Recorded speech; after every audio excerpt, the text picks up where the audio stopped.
पूजित ही हो सकते थे। भगवान बुद्ध देव और मनुष्यों के शास्त्र थे, परंतु सबसे पहले वह मनुष्य थे। मनुष्य बढ़कर देवता बनता है, यह प्राचीन मान्यता थी। आज भी हम मनुष्यत्व के ऊपर देवत्व की बात करते हैं, परंतु बुद्ध ने इस क्रम को पलट दिया। उन्होंने कहा, यह जो मनुष्यता है वही देवताओं का सुगति प्राप्त करना कहलाती है। देवता जब सुगति प्राप्त करता है तब वह मनुष्य बनता है। देवताओं में विलास है, राग, द्वेष, ईर्ष्या और मोह भी वहां है। निर्वाण की साधना वहां नहीं हो सकती। इसके लिए देवताओं को मनुष्य बनना पड़ता है। मनुष्यों में ही देव पुरुष का आविर्भाव होता है, जिनको देवता नमस्कार करते हैं। मानवता धर्म का उपदेश देने वाले बुद्ध स्वयं मानवता के जीते जागते रूप थे। यहाँ उनके जीवन से संबंधित कुछ प्रसंग दिए जाते हैं, जिनसे उनके व्यक्तित्व में बैठी हुई गहरी मानवता का दर्शन होता है। भगवान का परिनिर्वाण होने वाला है। रात का पिछला पहर है। भिक्षु उनकी शैया को घेरे बैठे हैं। बुद्ध उन्हें उपदेश दे रहे हैं। कह रहे हैं, भिक्षुओं, बुद्ध, धर्म और संघ के विषय में कुछ शंका हो तो पूछ लो।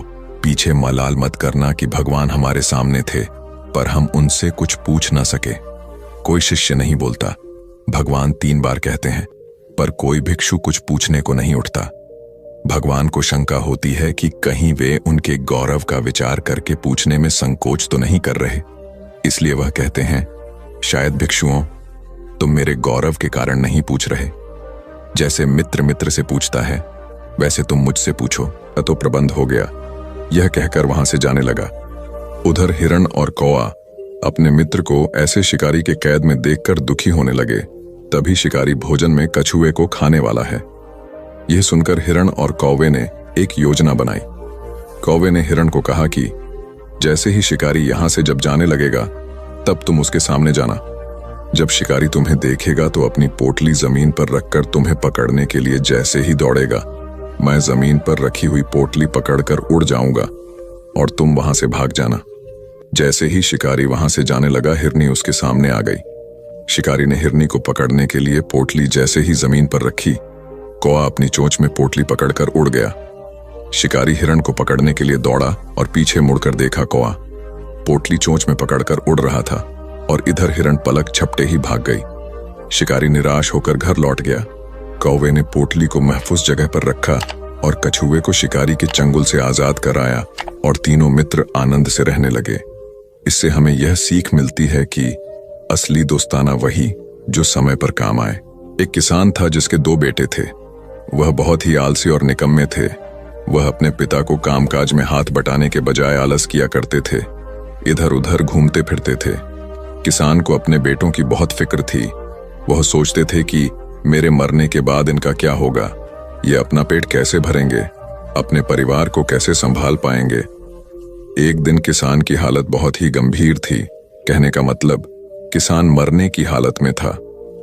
तभी किसान ने अपने दोनों बेटों को बुलाकर उनसे कहा कि हमारे खेत में एक खजाना गड़ा हुआ है, लेकिन वह किस जगह है उसकी जानकारी मुझे भी नहीं है, लेकिन खोदने के बाद तुम्हें वो खजाना मिल जाएगा। इतना कहकर किसान भगवान को प्यारे हो गए।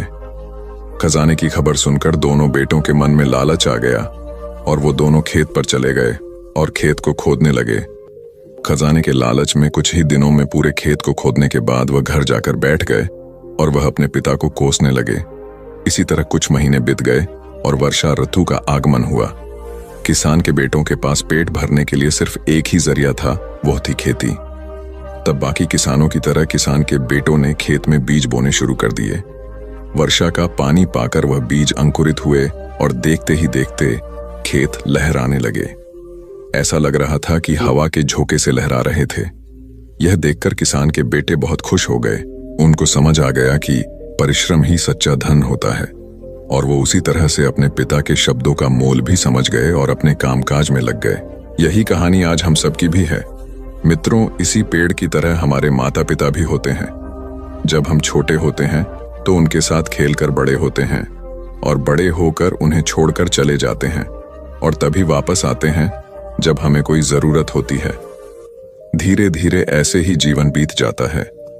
हमें पेड़ रूपी माता पिता की सेवा करनी चाहिए, ना कि सिर्फ उनसे फायदा लेना चाहिए।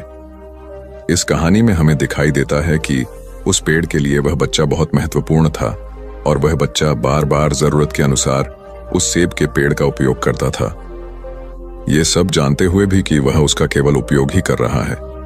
इसी तरह आजकल हम भी हमारे माता पिता का जरूरत के अनुसार उपयोग करते हैं और बड़े होने पर उन्हें भूल जाते हैं। हमें हमेशा हमारे माता पिता की सेवा करनी चाहिए, उनका सम्मान करना चाहिए और हमेशा, भले ही हम कितने भी व्यस्त क्यों ना हो, उनके लिए थोड़ा समय तो भी निकलते रहना चाहिए।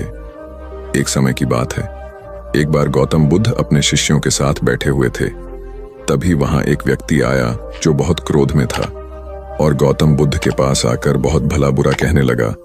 गौतम बुद्ध के शिष्यों को बहुत गुस्सा आया, पर गौतम बुद्ध एकदम शांत थे। वह व्यक्ति वहां से चला गया। फिर अगले दिन वह दोबारा आ गया और आज तो वह और भी ज्यादा गुस्से में था और गौतम बुद्ध को और भी बुरा कहने लगा। परंतु आज भी गौतम बुद्ध एकदम शांत थे और मुस्कुरा रहे थे। पर गौतम बुद्ध के शिष्यों को बहुत गुस्सा आया। वह व्यक्ति कुछ देर चिल्लाता रहा, फिर चला गया। अगले दिन वह व्यक्ति फिर आया और आज तो हद ही कर दी उसने। आकर गौतम बुद्ध को गाली देने लगा। गौतम बुद्ध के शिष्यों को बहुत गुस्सा आया, परंतु आज भी गौतम बुद्ध एकदम शांत थे। इतना कुछ चलता रहा और बुद्ध मुस्कुरा रहे थे। यह क्रम कुछ दिन चलता रहा। फिर उस व्यक्ति ने आना छोड़ दिया। तब उनके एक शिष्य ने पूछा, गुरुजी, आप चाहते तो पहले दिन ही उस व्यक्ति को भगा सकते थे, पर आपने ऐसा क्यों नहीं किया? तब गौतम बुद्ध ने बड़ी नम्रता से कहा, अगर कोई व्यक्ति हमें कोई उपहार दे और हम उसे लेने से मना कर दे तो वह व्यक्ति क्या करेगा? शिष्य ने कहा, वह व्यक्ति अपना उपहार लेकर लौट जाएगा। तब गौतम बुद्ध ने कहा, मैंने भी ऐसा ही किया। उस व्यक्ति ने मुझे उपशब्द रूपी उपहार दिया, मैंने उसे लेने से मना कर दिया, मतलब उस पर कोई भी प्रतिक्रिया नहीं दी, तो व्यक्ति अपने वह अपशब्द वापस लेकर लौट गया। एक व्यक्ति की 3 साल की बेटी थी। एक दिन उस व्यक्ति ने देखा कि उसकी बेटी उसके एक बहुत सुंदर और महंगे गोल्ड पैकिंग पेपर से एक बॉक्स को लपेट रही थी। ये देखकर उस व्यक्ति को बहुत गुस्सा आया है। उसने अपनी बेटी को बहुत डांटा, तुमने मेरे इतनी कीमती पेपर को बेकार कर दिया, वो भी बिना किसी मतलब के। तुम इसे अच्छे काम के लिए उपयोग करती तो अच्छा लगता, पर तुमने एक बेकार से डिब्बे को उसमें लपेट दिया। कुछ दिन बीते, दिवाली का दिन आया। उस व्यक्ति ने अपनी बेटी को गिफ्ट दिया।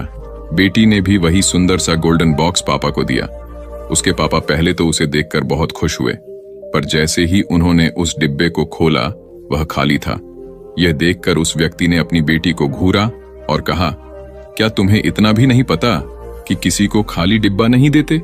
लड़की कुछ देर शांत रही, फिर बोली, पापा, यह डिब्बा खाली नहीं है। मैंने इसमें बहुत सारे किस आपके लिए रखे हैं।